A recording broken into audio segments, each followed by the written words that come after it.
नमस्कार। आज मैं पढ़ने जा रहा हूं मिथिलेश्वर द्वारा लिखित कहानी बाबूजी। बाबूजी। मेरे गांव में जब भी किसी की मृत्यु होती है 3-4 दिनों तक उसके बारे में खूब चर्चाएं चलती हैं। हर गली, हर बैठक तथा हर दालान पर बातों का विषय वही मरने वाला आदमी ही होता है। उसका दबा पड़ा इतिहास बातों ही बातों में उजागर हो जाता है।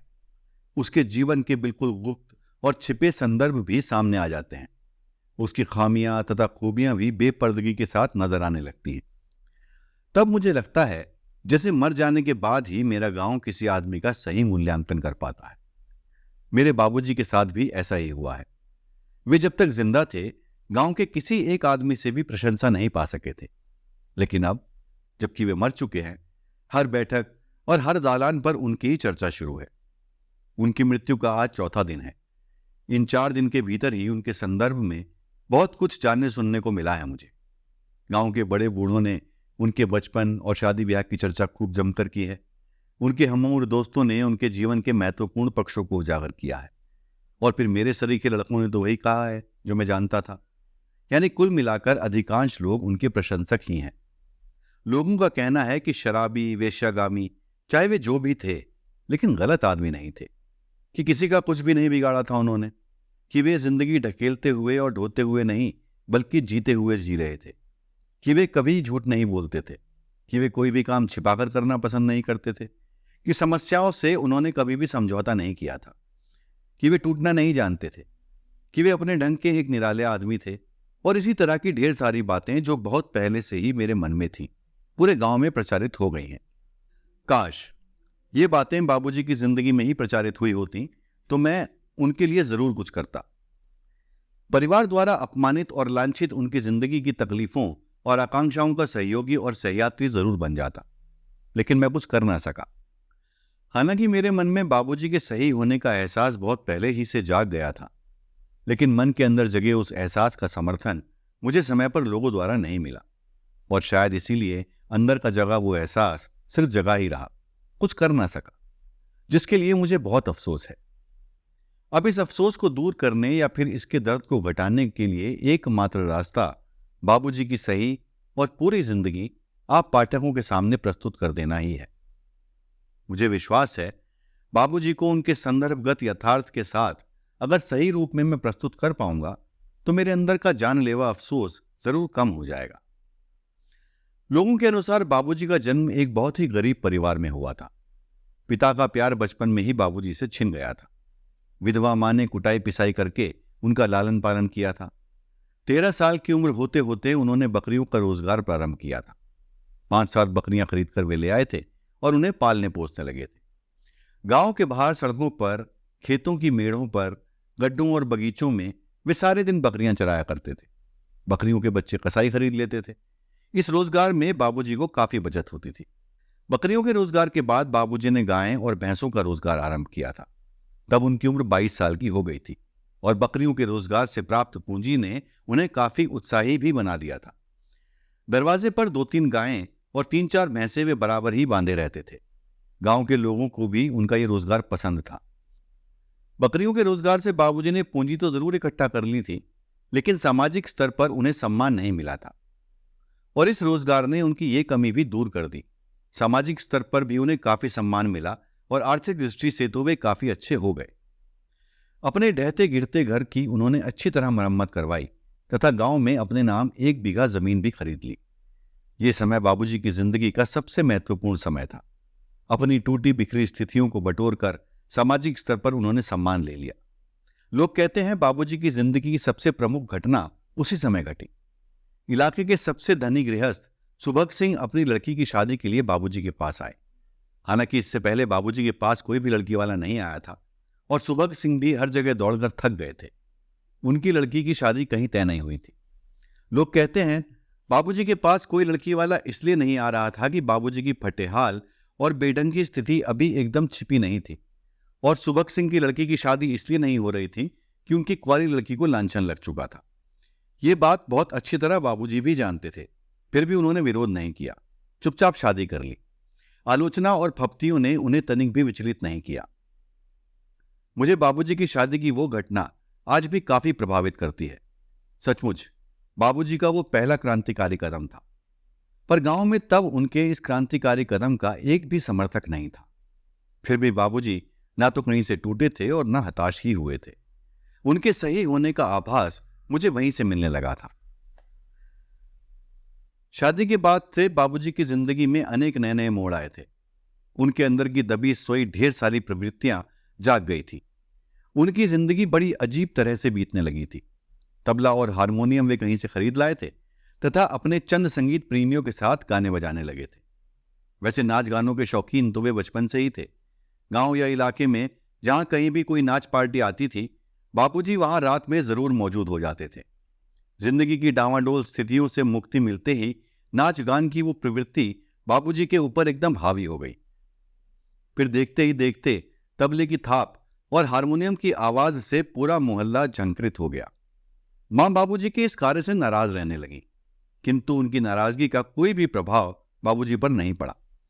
नाच गान के उनके इस माहौल में कहीं से भी कमी नहीं आई, बल्कि बढ़ोतरी ही होती गई। पहले तो मां को सिर्फ तबले की थाप और हारमोनियम की आवाज ही सुनाई पड़ती थी।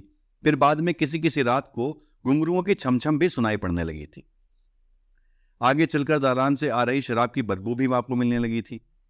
मां की नाराजगी गुस्से और आक्रोश के अंतिम छोर पर पहुंच चुकी थी।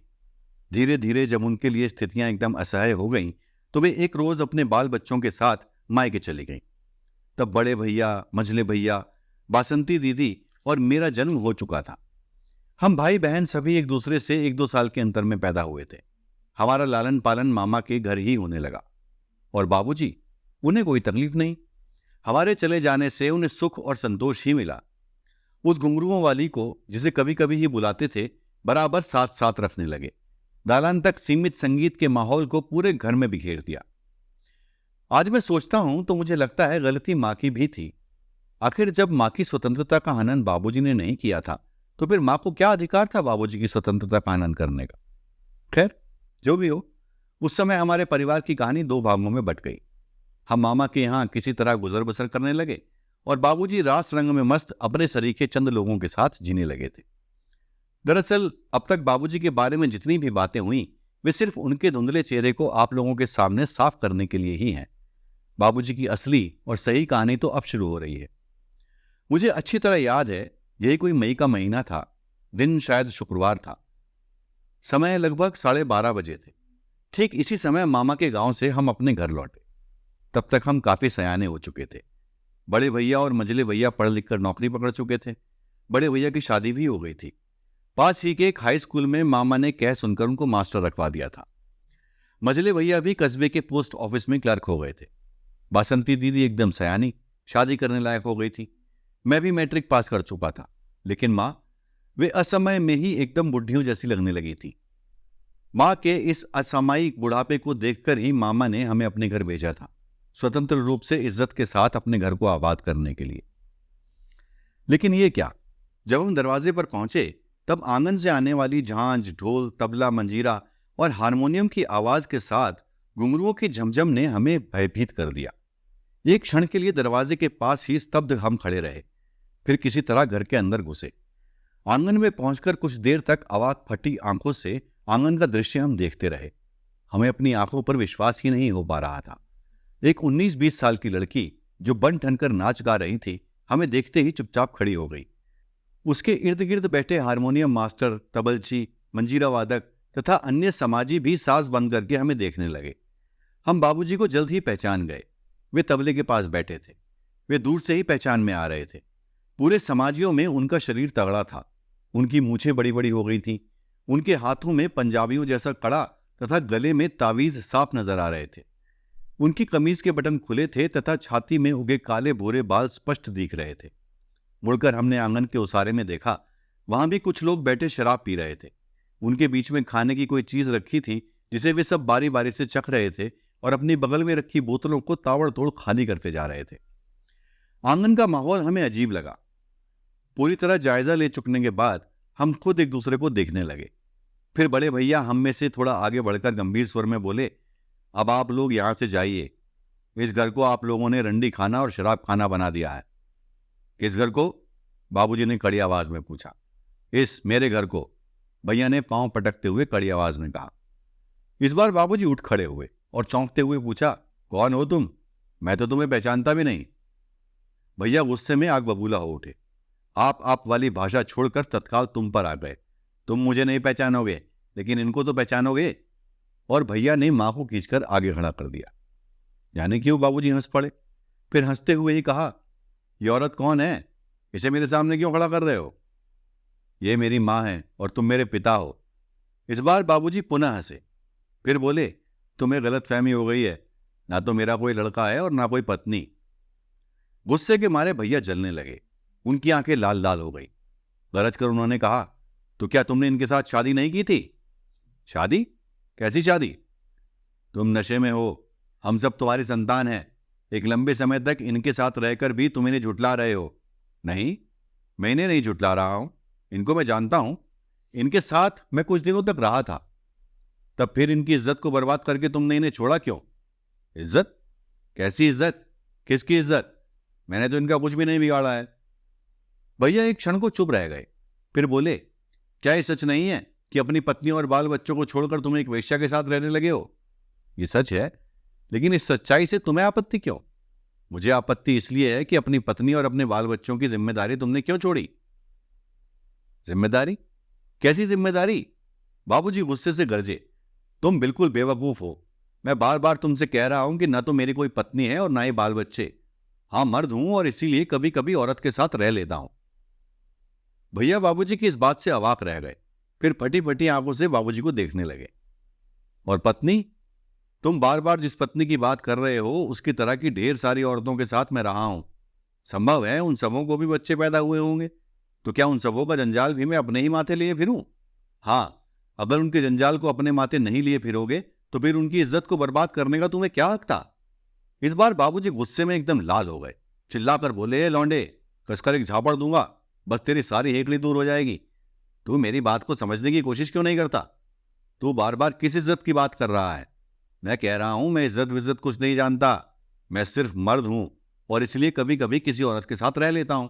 और जिस औरत के साथ रह लेता हूं उसके साथ कभी जोर जबरदस्ती नहीं करता। मुझे उसके शरीर की आवश्यकता रहती है तो उसे भी मेरे मर्द शरीर की चाह रहती है। हम साथ साथ रहते हैं, साथ साथ आनंद उठाते हैं। फिर जंजाल मैं ही अपने माथे क्यों लिए फिरूं? भगवान ने मुझे हाथ पांव दिए हैं तो औरत को लूला लंगड़ा तो नहीं बनाया है। अपना भरण पोषण को खुद कर सकती है। दूसरों पर आश्रित होने का सवाल ही नहीं रहता। भैया बाबूजी की इस बात से एकदम निरुत्तर हो गए। कुछ भी कहने को नहीं रह गया उनके पास। चुपचाप टकटकी लगाए बाबूजी को देखते रहे। भैया की ये स्थिति मझले भैया को एकदम खलने लगी। उनसे रहा नहीं गया। चट भैया से बोले, शराबियों से बात नहीं की जाती। वे बात के नहीं लात की जात होते हैं। भैया को मझले भैया की बात से काफी बल मिला। अपना तेवर एकदम बदलकर बाबूजी से बेलौस आवाज में बोले, ये बताओ, अपने समाजियों को लेकर तुम यहां से निकलते हो या नहीं? साले, मुझे धमकी दे रहे हो? और बाबूजी तपाक से मुड़कर एक कमरे में जा घुसे। फिर तत्काल ही अपने चमचमाते हुए गंडासे को लेकर आंगन में आ गए। डर के मारे आंगन से निकलकर हम दालान की ओर चल पड़े। बाबूजी दालान पर भी आ गए। कंधे पर गंडासा लेकर वे हमारे सामने खड़े हो गए। हम भयभीत कातर दृष्टि से उन्हें देखने लगे। उनका विशालकाय शरीर काफी खूंखार दिखने लगा जैसे एक ही बार में वे हम सबों को अपनी चपेट में ले लेंगे। इससे पहले कि भैया कुछ बोलते, बाबूजी गरजे, साले तुम सब चले जाओ यहां से, अन्यथा तुम सबों को एक एक कर काट फेंकूंगा। हम दालान से उतरकर गली में आ गए। टोला पड़ोस और गांव घर के तमाम लोग वहां जुट गए। एक अच्छी खासी भीड़ वहां इकट्ठी हो गई। हालांकि हमने सुना कि पहली बार वहां इस तरह की भीड़ इकट्ठी हुई है, क्योंकि न तो वहां कोई आता था और न किसी ने बाबूजी से कभी बात ही की थी। लेकिन हमारे परिवार के लिए लोग चिंतित दिखे। मैंने अनुमान लगाया हमारे परिवार के लिए वे इसलिए चिंतित थे कि हमारे परिवार की तरह ही जिंदगी जीना उन्हें पसंद था। बाबूजी की तरह की जिंदगी से हमारे परिवार को भी नफरत थी और उन लोगों को भी। शायद इसीलिए वे लोग हमारे परिवार के हमदर्द हो गए थे। फिर काफी संख्या में लोग एकत्र होकर हमारे दलान पर जा चढ़े और बाबूजी को समझाने लगे कि अपने परिवार को उन्हें इस तरह नहीं दुत्कारना चाहिए। लेकिन बाबूजी ने किसी की एक न सुनी। गंडासा भांजते हुए वे गरजते रहे कि न तो मेरा कोई परिवार है, न पत्नी और न बाल बच्चे। मैं स्वतंत्र हूं। हर आदमी स्वतंत्र है। मैं किसी का कुछ नहीं बिगाड़ता हूं, तो फिर लोग मेरे बीच में क्यों आते हैं? और गांव के कुछ लोग चुपके से थाने चले गए। पुलिस और दरोगा आ धमके। तब गांव के लोग बाबूजी के सामने जा पहुंचे। दारोगा जी ने बाबूजी को काफी डांट फटकार लगाई तथा मारने पीटने की धमकी देकर घर से निकाल उन्हें दालान में पहुंचा दिया। हालांकि ये बात मुझे बहुत ही नागवार लगी। मैं सुन रहा था। दारोगा ने बाबूजी के किसी एक सवाल को भी उत्तरित नहीं किया था, बल्कि शराबी कह कह करके उनके हर सवाल को खारिज कर दिया था। मैंने अनुमान लगाया बाबूजी के प्रति दरोगा की सख्ती सिर्फ इसलिए नहीं है कि वे एक दरोगा थे, बल्कि इसलिए थी कि दारोगा की जिंदगी भी हमारे परिवार और गांव वालों की तरह की ही जिंदगी थी। बाबूजी जैसी जिंदगी से उन्हें भी नफरत थी। बाबूजी घर छोड़कर दालान में कभी नहीं आते, किंतु थाने से लेकर गांव तक के किसी एक व्यक्ति द्वारा भी उन्हें समर्थन नहीं मिला। विवश लाचार अपने समाजियों के साथ वे दालान में आ टिके। उस रात भर हमारा परिवार सो नहीं सका। सबों को यही आशंका सताती रही कि बाबूजी कभी भी आकर कुछ कर सकते हैं। हालांकि बाबूजी ने कुछ भी नहीं किया। मेरा परिवार बाबूजी के कुकृत्यों को उछालते हुए आपस में रात भर उनको गालियां देता रहा। उनका विरोध करने के लिए अनेक तरह की साजिशों और षड्यंत्रों की रचना करता रहा, और मुझे ये बात बहुत बुरी लगती रही। बाबूजी की कहीं कोई गलती नजर नहीं आई थी मुझे। विचार इतने प्रौढ़ और जिंदगी इतनी उन्मुक्त हो सकती है, मैंने स्वप्न में भी नहीं सोचा था। बाबूजी के सही होने का दूसरा एहसास उसी दिन मेरे मन में जगा था। बाबूजी अपने समाजियों और सरो सामान के साथ दालान में आ टिके थे, और घर पर हमारे परिवार का कब्जा हो चुका था। लेकिन ना तो हमारे परिवार को इस सुख और संतोष था, न बाबूजी को ही। हमारा परिवार दुखी इसलिए रहता था कि दालान पर शराबियों का जमघट लगा रहता था, तथा बाबूजी दुखी इसलिए रहते थे कि दालान की एक छोटी सी कोठरी में उन्हें काफी कमी महसूस होती थी। अपने सभी समाजियों के साथ नाच गान की महफिल वे लगा सकें, ऐसी व्यवस्था उस छोटी सी कोठरी में नहीं हो पाती थी। बड़ी मुश्किल से ही नाच गान हो पाता था। फिर शाम सुबह खाना बनाने और रात में सोने की तकलीफ भी उन्हें उठानी पड़ती थी। ये दिन हमारे परिवार के काफी अशांतिपूर्ण दिन थे। बड़े भैया और मझले भैया बाबूजी को दालान से हटाने के लिए दिन रात साजिशों में लगे रहते थे, तथा माँ और बासंती दीदी टोला पड़ोस में घूम घूम कर बाबूजी के विरुद्ध जनमत तैयार करने में जुटी रहती थी। और मुझे ये कहने में हिचक नहीं थी कि चेतना के स्तर पर मैं बाबूजी से ही जुड़ा था। हालांकि मेरे पूरे परिवार में घर भर को यह मनाही थी कि न तो कोई बाबूजी से बोले और न उनकी कोठरी में ही जाए, लेकिन घर वालों से लुक छिपकर मैं बराबर उनकी कोठरी में जाता था और उनके समाजियों के बीच घंटों बैठा रहता था। बाबूजी मुझे बराबर ही तबले के बोल और नटनियों के गीत सुनाया करते थे। मैं घूर घूर कर घंटों उन्हें देखा करता था। मुझे कभी भी यह नहीं लगता था कि पिता की आंखों से वे मुझे देख रहे हैं। अपने अन्य समाजियों के साथ जिस तरह का व्यवहार वे करते थे, हूबहू वैसा कुछ ही मेरे साथ भी करते थे। मुझे अच्छी तरह याद है, बाबूजी को जब काफी तंगी महसूस होने लगी थी तो वे एक अलग घर बनाने की योजना तैयार करने लगे थे। वे जानते थे अलग घर बनाने के लिए उन्हें काफी पैसों की आवश्यकता पड़ेगी, इसलिए वे एक नौटंकी पार्टी कायम करने में जुट गए। अपने नाम से खरीदी हुई जमीन तथा अपनी चारों भैंसों को बाबूजी ने एक साथ ही बेच डाला। फिर उनके पास काफी पैसे हो गए और एक रोज अपने सभी सामान और समाजियों के साथ वे दालान छोड़कर चले गए। सुनने में आया वे सबसे पहले कानपुर गए। वहां से बहुत अच्छी अच्छी 7 नाचने वालियां वे भाड़े पर ले आए। फिर बनारस जाकर नौटंकी पार्टी का सभी सामान खरीद लाए। साल का अंत आते आते उनकी नौटंकी पार्टी तैयार हो गई और चंद रोज में ही उनकी नौटंकी पार्टी की धूम पूरे इलाके में फैल गई। मुझे ये बात तब भी अजीब लगती थी और आज भी अजीब लगती है कि बाबूजी की नौटंकी पार्टी की प्रशंसा से मेरा परिवार क्यों जलने लगता था। इलाके में जहां कहीं भी बाबूजी की नौटंकी पार्टी होती थी, उसकी खबर उड़ उड़कर हमारे घर तक आ जाती थी। फिर माँ, बड़े भैया, वासंती दीदी, भाभी और मझले भैया अंदर ही अंदर काफी कुड़ते और बाबूजी को गालियां बकने लगते थे। खैर, मुझे उनकी कोई परवाह नहीं। मैं तो उस अवसर की तलाश में ही रहने लगा था जब बाबूजी की नौटंकी देखने का मौका हाथ लगे। मुझे इस बात को लेकर आज भी काफी अचरज होता है कि इतने कम दिनों में कोई नौटंकी पार्टी कैसे इतनी व्यापक सफलता प्राप्त कर सकती है। काश बाबूजी को मारा नहीं गया होता तो उनकी नौटंकी पार्टी जरूर ही किसी बहुत बड़ी थिएटर कंपनी में तब्दील हो जाती। मुझे उन लोगों के कथन आज भी याद हैं जो बाबूजी की नौटंकी से प्रभावित होकर हर जगह कहा करते थे कि उनकी नौटंकी पूरे भोजपुर जिले में 1 नंबर की नौटंकी थी। नौटंकी के मालिक बाबू ललन सिंह, मेरे बाबूजी, बड़े ही जीवट वाले मर्द थे कि एक बड़ा सा मुरेठा बांध कर वे तबले के पास बराबर ही बैठे रहते थे कि वे हर 2 घंटे के बीच शराब का गिलास उनके हाथ में आ जाता था कि निश्चित समय से 1 मिनट भी आगे पीछे उनकी नौटंकी पार्टी नहीं चलती थी कि बाबू ललन सिंह के एक इशारे पर नगाड़ची, हारमोनियम मास्टर तथा अन्य समाजी सुध बुध खोकर लीन हो जाते थे कि नाचने वालियों की थिरकन और उनकी आवाज के साथ साज का सही मिलन हो पाता था, कि कहीं भी बाबू लल्लन सिंह की नौटंकी मार नहीं खाती थी, कि क्या मजाल कि जितने में उनकी नौटंकी पार्टी का साटा लिखा जाता हो उससे एक पाई भी कोई कम दे दे, कि क्या मजाल कि बाबू लल्लन सिंह के सामने उनकी नटनियों से कोई ठिठोली भी कर दे, आदि आदि। मैं तब भी सोचता था और अब भी सोचता हूं कि काश परिवार का नियंत्रण अगर मेरे ऊपर बहुत सख्ती के साथ नहीं होता तो मैं बाबूजी की नौटंकी पार्टी में जरूर शामिल हो जाता। मुझे इस बात का पूरा विश्वास हो चला था कि बाबूजी के करीब रहकर मैं अपनी जिंदगी और अपने अंदर के मर्द को अच्छी तरह पहचान लूंगा। खैर, आज मुझे ये बहुत अफसोस के साथ लिखना पड़ रहा है कि बाबूजी के साथ रहने का बहुत कम समय ही मुझे मिला है। बाबूजी की कहानी का अब अंत आ रहा है। उनके जीवन की सबसे प्रमुख घटना आपको इसी अंत की कहानी में मिलेगी। दरअसल उनकी कहानी का अभी इतनी जल्दी अंत नहीं आता, लेकिन उनकी मृत्यु आकस्मिक रूप से हो गई। फिर लंबी होने वाली उनकी ये कहानी रुक गई। पर मैं समझता हूं आप पाठक उनकी इस रुकी हुई कहानी से ही उनकी लंबी कहानी की संभावना परिलक्षित कर लेंगे, और शायद बाबूजी की इस कहानी की सार्थकता भी इसी में है। हाँ, तो बात बासंती दीदी की शादी से शुरू हुई थी। बड़े भैया ने बासंती दीदी के लिए लड़का ढूंढ लिया था, मगर शादी की बातचीत से पहले लड़के के घर वालों ने दीदी की तस्वीर मांगी थी। अतः भैया को दीदी की तस्वीर उतरवाने के लिए दीदी को लेकर आरा शहर जाना पड़ा था। शहर में अपने एक मित्र के यहाँ एक रात के लिए दीदी के साथ भैया को रुकना पड़ा था। भैया के मित्र की रिश्तेदारी इलाके के सबसे धनी गृहस्थ राम भजन सिंह के यहाँ पड़ती थी। संयोग से राम भजन सिंह का लड़का भी उस रात भैया के मित्र के यहाँ ही आया था। दीदी के सौंदर्य और व्यवहार से वो लड़का बहुत ही प्रभावित हुआ था। फिर सुबह दीदी से शादी करने की अपनी इच्छा उसने भैया के मित्र से व्यक्त की थी। भैया की खुशी की सीमा नहीं थी।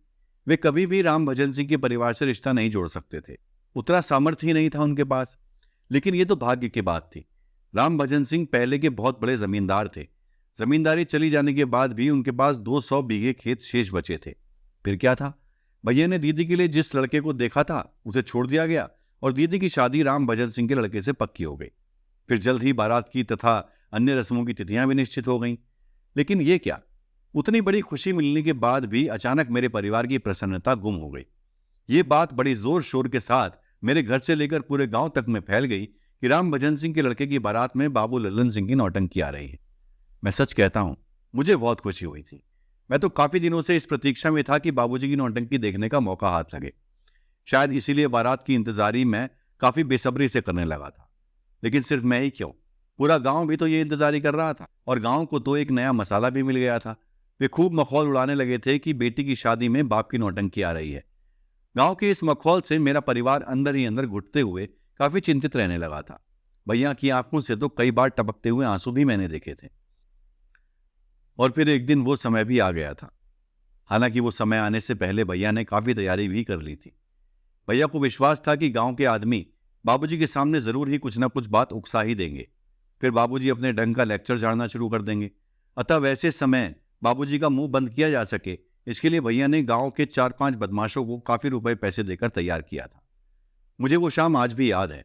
उतनी भारी संख्या में लोगों की भीड़ मेरे गांव में कभी नहीं जुटी थी। बाबू लल्लन सिंह की नौटंकी के नाम पर पूरा इलाका ही उमड़ कर आ गया था।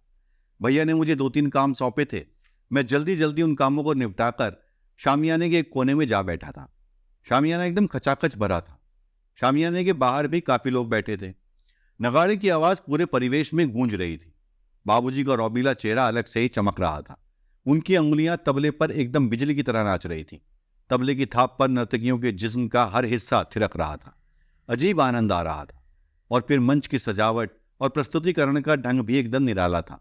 सचमुच बाबूजी की नौटंकी पूरे जिले में एक नंबर की थी। मैं देर तक नौटंकी देखता रहा था। नौटंकी की सबसे खूबसूरत और मशहूर नर्तकी जब स्टेज पर आई थी तो दर्शकों के बीच हंगामा मच गया था। बाबू राम भजन सिंह भी अपने जमाने के सबसे बड़े रंगबाज थे। उनसे रुका नहीं गया था। वे अपनी जेब से 100 का एक नोट निकालकर नाचने वाली को दिखाने लगे थे। दरअसल हमारे यहाँ आज भी ऐसा होता है। बाराती नाचने वालियों को रुपया दिखाते हैं तो वे स्टेज से उतरकर उनके पास आती हैं। फिर करीब ही बैठकर 2-3 गीत सुनाती हैं। गीतों से प्रभावित होकर बाराती हाथ का रुपया उन्हें दे देते हैं और नाचने वालियां खुशी खुशी स्टेज पर चली जाती हैं। उस दिन भी ऐसा ही हुआ था। वो नर्तकी स्टेज से उतरकर राम भजन सिंह के आगे बैठ गई थी। राम भजन सिंह अपने 2-3 साथियों के साथ उससे गीत सुनने और भद्दे भद्दे मजाक करने लगे थे। काफी देर तक वे लोग उससे गंदे गंदे मजाक करते रहे थे, लेकिन वो उन लोगों के उस गंदे मजाक का प्रत्युत्तर नहीं दे रही थी। शायद इसीलिए उन लोगों ने उसे एक पैसा भी नहीं दिया। निराश होकर वो मुंह लटकाए स्टेज पर जा चढ़ी और मैंने साफ देखा ठीक इसी समय बाबूजी के चेहरे की त्योरियां एकदम बदल गईं। तबला छोड़कर वे स्टेज पर खड़े हो गए। फिर कड़ी आवाज में बोले, ए बाबू साहब, पास बुलाकर मुजरे वाले को आपने बेइज्जत क्यों किया? बाबूजी की कड़ी आवाज पूरे वातावरण में फैल गई। दर्शकों के बीच चारों ओर सन्नाटा छा गया। फिर तत्काल ही राम भजन तमतमाकर उठे और गुस्से में बोले, बेइज्जत? कैसी बेइज्जती? रंडी की इज्जत ही कहां होती है कि बेइज्जत का सवाल उठे? आपको नहीं मालूम? बाबूजी गरजे। आप अपने घर की जिन औरतों को इज्जतदार समझते हैं उनसे ये रंडियां हर मायने में सही और अच्छी हैं। राम भजन सिंह बाबूजी की इस बात से गुस्से के मारे एकदम फनफना गए। उनकी आंखों में जमींदारों का खून उतर आया। अंगारों जैसी आंखों से वे बाबूजी को घूरने लगे। बाबूजी पुनः गरजे, गुर क्या देख रहे हैं? आपके घर की औरतें पराश्रित हैं। वे कोई भी काम छिपाकर करती हैं। रोटी से लेकर अन्य चीजों तक के लिए आप पर आश्रित हैं। लेकिन ये औरतें पूरी आजाद हैं, खुद कमाती हैं और मजे से खाती हैं। अपनी किसी भी इच्छा के लिए किसी पर आश्रित नहीं रहती। साले, तुम्हें मालूम है तुम किससे बात कर रहे हो? राम भजन सिंह एकदम से कड़के। मुझे सब मालूम है। आप अपने घर के लाट हो सकते हैं, लेकिन लाट होने का मतलब यह नहीं है कि आप दूसरों को अपमानित करते चलें। पता नहीं कैसे ठीक इसी समय भैया अपने आदमियों के साथ आदम के। शायद किसी ने तत्काल ही खबर दे डाली थी। फिर क्या था, भैया ने आते ही हल्ला मचाया, शराबी है, शराबी है, मारो साले को, मारो साले को। और मैंने अपनी नंगी आंखों से देखा भैया के 4-5 आदमी और राम भजन सिंह के 4-5 आदमी लाठी लेकर एकदम ही बाबूजी पर टूट पड़े। बाबूजी बीच में घिरे चारों ओर से लाठियों की मार सहते रहे। फिर एक आदमी के हाथ से लाठी छीनकर उन्होंने भी वार करना शुरू किया, लेकिन वे देर तक नहीं लड़ सके। जल्दी ही ढेर होकर स्टेज पर गिर गए। उनका माथा फट गया। उनका पूरा शरीर लाठियों की मार से धुन गया। उनके समाजी किसी तरह उन्हें टांग टूंग कर कस्बे के अस्पताल ले गए। हमारे परिवार को काफी खुशी हुई और राम भजन सिंह की शान भी रह गई। फिर शादी खूब धूमधाम से हुई और सुबह बासंती दीदी की विदाई भी। लेकिन ये क्या, शादी के बाद तीसरे दिन ही बाबूजी के समाजी उन्हें अस्पताल से टांग कर सेवा शुश्रूषा के लिए दलान में ले आए। मैं तो समझ रहा था कि भैया इस बार उन्हें दलान में रहने भी नहीं देंगे, लेकिन बाबूजी की बड़ी बड़ी आंखों से साक्षात्कार कर चुकने के बाद भैया ने सीधे मन से दालान की कुंजी समाजियों के हाथों में सौंप दी। अब बाबूजी पुनः हमारे करीब आ ठहरे थे, लेकिन उनकी हालत बहुत ही ज्यादा शोचनीय हो गई थी। वे चलने फिरने लायक भी नहीं रह गए थे।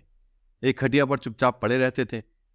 उनके समाजी उनको दवा देते तथा सेवा शुश्रूषा करते थे, लेकिन मुझे वे बहुत बड़े गद्दार लगे। वे देर तक बाबूजी के ठीक होने की प्रतीक्षा नहीं कर सके। बाबूजी की दिनानुदिन बिगड़ती हालत को देखते हुए वे बाबूजी से कटते गए। फिर एक एक करके वे सभी कट गए। बाबूजी की नौटंकी पार्टी टूट गई। जिसको जो हाथ लगा वो लेकर चंपत हो गया, मगर वो नाचने वाली कहीं नहीं गई। वो निरंतर बाबूजी की सेवा करती रही। वो उनकी नौटंकी की सबसे मशहूर नर्तकी थी, पर पता नहीं क्यों वो बाबूजी को छोड़कर चंपत नहीं हुई। आज मैं सोचता हूं तो मुझे लगता है कि कहीं न कहीं उसके मन में भी बाबूजी के सही होने का एहसास जाग गया था। शायद इसीलिए वो अंत तक उनसे जुड़ी रही थी। दालान में बाबूजी की सेवा करती वो मशहूर नाचने वाली कहीं से भी मशहूर नहीं लगती थी।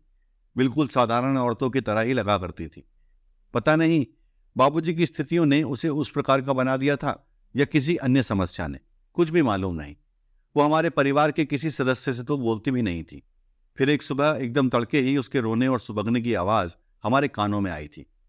हम किवाड़ खोलकर दालान पर आ गए थे। टोला पड़ोस के लोग भी वहां जुटने लगे थे। हम काफी संख्या में दालान के अंदर घुसे थे। हमने देखा बाबूजी मर चुके थे। उनका लंबा तगड़ा शरीर एक चादर से ढका था। उनकी खटिया के पैताने माथा झुकाकर बैठी वो नाचने वाली फूट फूट कर रो रही थी तथा उनके सिरहाने शराब की 3 बोतलें रखी थीं। 2 बोतलें तो खाली थी, लेकिन एक बोतल में आधी शराब बची थी। मैंने अनुमान लगाया मरने से पहले बाबूजी ने इसी आधी बोतल शराब को पिया होगा। खैर, जो भी हो, अब हमारे बीच बाबूजी नहीं हैं। वे सही थे या गलत थे, इसका अंदाजा भी आप लगा ही लेंगे। मुझे तो आपसे अब सिर्फ यही कहना है कि बाबूजी की आधी बोतल शराब अब भी मेरे पास बची हुई है। इसे लेकर मैं सोच में पड़ गया हूं।